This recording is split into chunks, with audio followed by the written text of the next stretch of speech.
El misterio del cuarto amarillo. Le mystère de la chambre jaune. Autor Gaston Leroux.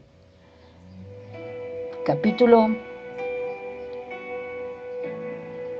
número 20. 20º capítulo. Una maniobra de la señorita Stangerson.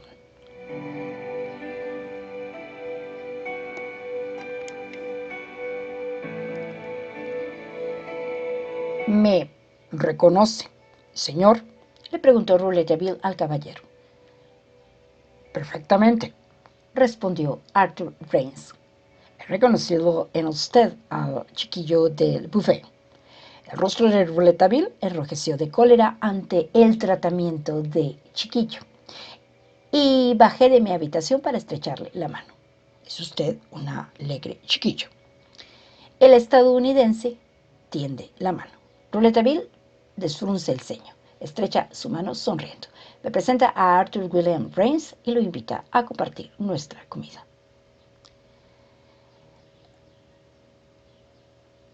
No, gracias. Almuerzo con el señor Stangerson. Arthur Raynes habla perfectamente nuestro idioma, casi sin acento. No pensé que tendría el placer de volver a verlo, señor. No debía abandonar nuestro país al día siguiente o a los 2 días de la recepción del Eliseo. Rouletabille y yo, aparentemente indiferentes a esta conversación casual, presentábamos atención a cada palabra del estadounidense. La cara rojiza del hombre, sus párpados pesados, ciertos tics nerviosos. Todo demuestra, todo prueba el alcoholismo. ¿Cómo este triste individuo puede estar invitado a la mesa del señor Stangerson? ¿Cómo puede intimar con el ilustre profesor? Unos días después me enteraría por Frederick Larsan, quien, al igual que nosotros, estaba asombrado e intrigado por la presencia del estadounidense en el castillo y había realizado sus indagaciones, de que el señor Raynes se había vuelto alcohólico solo unos 15 años atrás, es decir, después que el profesor y su hija abandonaran Filadelfia.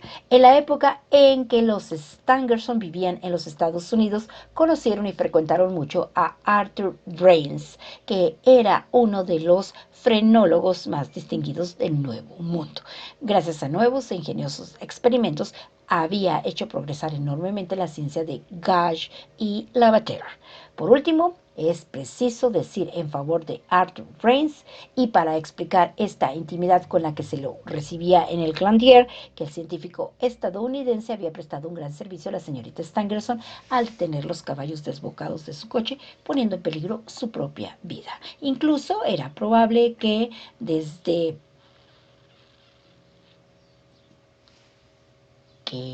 luego de este hecho, una cierta amistad hubiera unido momentáneamente a Arthur Raynes y a la hija del profesor.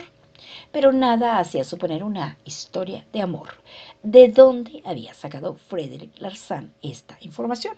No me lo dijo, pero parecía estar más o menos seguro de lo que exponía. Si cuando Arthur Raynes se reunió con nosotros en la posada del Torreón hubiéramos conocido estos detalles, es probable que su presencia en el castillo nos habría intrigado menos. Pero en todo caso, no habría hecho más que aumentar el interés que sentíamos por este nuevo personaje. El estadounidense debía rondar los 45 años. Respondió de un modo muy natural a la pregunta de Rouletabille. Cuando me enteré del atentado, pospuse mi regreso a los Estados Unidos. Antes de partir, quería asegurarme de que la señorita Stangerson no estuviera mortalmente herida, y no miré hasta que se encuentre totalmente repuesta.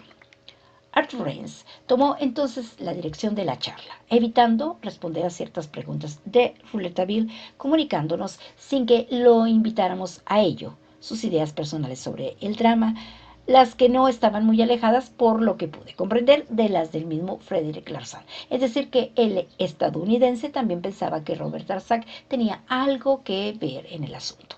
No lo mencionó, Pero no hay que ser un experto para darse cuenta de lo que sugería su argumentación.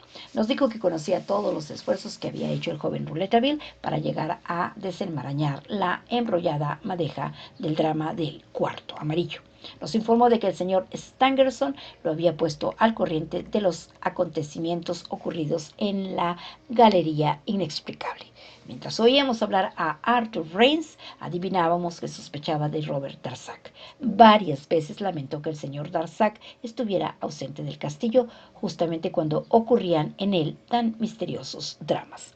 Y nosotros entendimos lo que quería decir con esas palabras. Finalmente opinó que el señor Darzac se había mostrado muy inspirado, muy hábil al instalar en el escenario de los acontecimientos a Joseph Rouletabille, quien no dejaría, tarde o temprano, de descubrir al asesino. Pronunció esta última frase con evidente ironía. Se levantó, nos saludó y salió. Desde la ventana, Rouletabille lo miró alejarse y dijo: ¡Qué facha! ¿Cree que pasará la noche en el Glandier?, le pregunté. Para mi sorpresa, el joven reportero respondió que le era completamente indiferente. Pasaré por alto lo que hicimos durante la tarde. Es suficiente con que diga que fuimos a pasear por los bosques, que Rouletabille me llevó a la gruta de Santa Genoveva y que todo ese tiempo mi amigo consiguió hablarme de cualquier cosa menos de lo que le preocupaba. Así llegó el atardecer. Estaba muy sorprendido de ver que el reportero no tomaba ninguna de las medidas que yo esperaba. Se lo mencioné cuando, al llegar la noche, estuvimos en su habitación. Me respondió que ya había adoptado todas sus disposiciones y que esta vez el asesino no podría escapársele. Cuando manifesté cierta duda, al recordarle la desaparición del hombre en la galería y darle a entender que podía repetirse el mismo hecho, replicó que eso esperaba, que era lo único que deseaba aquella noche. No volví a insistir, sabiendo por experiencia hasta qué punto mi insistencia sería en vano y estaría fuera de lugar.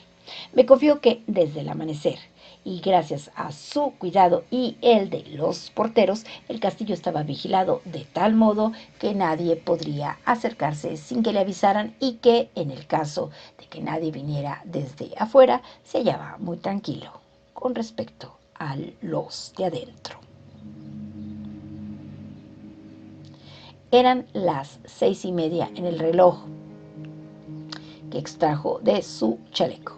Se levantó, me hizo señas de que lo siguiera y, sin tomar ninguna precaución, sin siquiera tratar de amortiguar el ruido de sus pasos, sin recomendarme que hiciera silencio, me condujo a través de la galería. Llegamos a la galería recta y la seguimos hasta el descanso de la escalera que atravesamos. Entonces seguimos caminando por la galería del ala izquierda, pasando delante de los aposentos del profesor Stangerson. En el extremo de esta galería, antes de llegar al torreón, había un cuarto que era el que ocupaba Arthur Rains. Lo sabíamos, porque habíamos visto al estadounidense al mediodía en la ventana de esa habitación que daba al patio.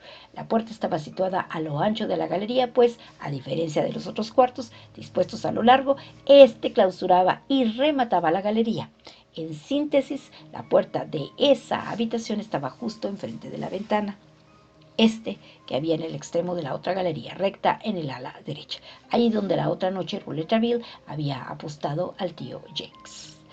Cuando se daba la espalda a esa puerta, es decir, cuando se salía de la habitación, se veía toda la galería a lo largo, a la izquierda, descanso, y a la derecha. Lo único que no se veía era, naturalmente, el recodo de la galería del ala derecha.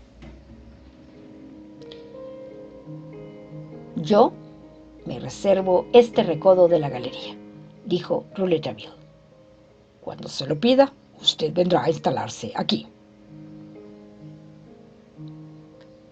Y me hizo entrar en un pequeño y oscuro cuarto triangular, ganado a la galería y situado oblicuamente a la izquierda de la puerta de la habitación de Arthur Rains.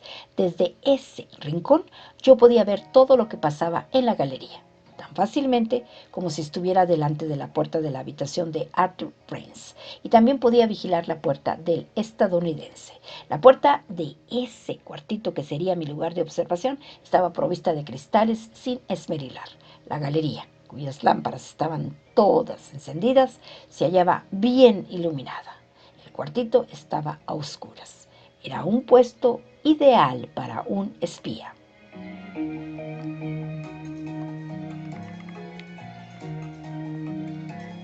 Porque, ¿qué hacía yo allí sino un trabajo de espía de vulgar policía? Sin duda me repugnaba, y además de mis instintos naturales, no estaba en juego la dignidad de mi profesión, que se oponía a tal avatar. Realmente, si me viera mi decano, ¿qué diría el Consejo del Colegio de Abogados? Si en el palacio se enteraran de mi conducta. Rouletabille, por su parte, ni siquiera sospechaba que se me pudiera ocurrir negarle el servicio que me pedía, y de hecho no se lo negaba. En primer lugar, porque temía que me considerara un cobarde. Después, porque pensé que siempre podía argumentar que en mi carácter de aficionado a la verdad me era lícito buscarla por todas partes. Y finalmente, porque era demasiado tarde para librarme del compromiso. ¿Por qué no tuve esos escrúpulos antes? ¿Por qué? Porque mi curiosidad era más fuerte que todo. Además, podía decir que estaba contribuyendo a salvar la vida de una mujer. Y no hay reglamentos profesionales que puedan prohibir tan generosa intención. Recorrimos la galería en sentido inverso. Al llegar frente a los aposentos de la señorita Stangerson, la puerta del salón se abrió, empujada por el mayordomo que servía la cena. Hacía 3 días que el señor y la señorita Stangerson cenaban en el salón del primer piso, y como la puerta había quedado abierta, vimos perfectamente que la señorita Stangerson, aprovechando la ausencia del criado y que su padre se había agachado para recoger un objeto que ella acababa de dejar caer, volcaba rápidamente el contenido de un frasquito en el vaso del señor Stangerson.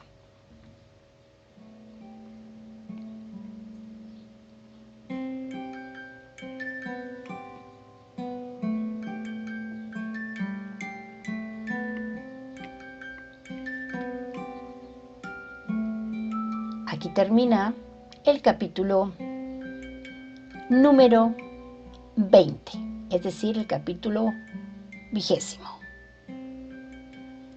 del libro que se titula El misterio del cuarto amarillo, Le mystère de la chambre jaune, cuyo autor es Gaston Leroux.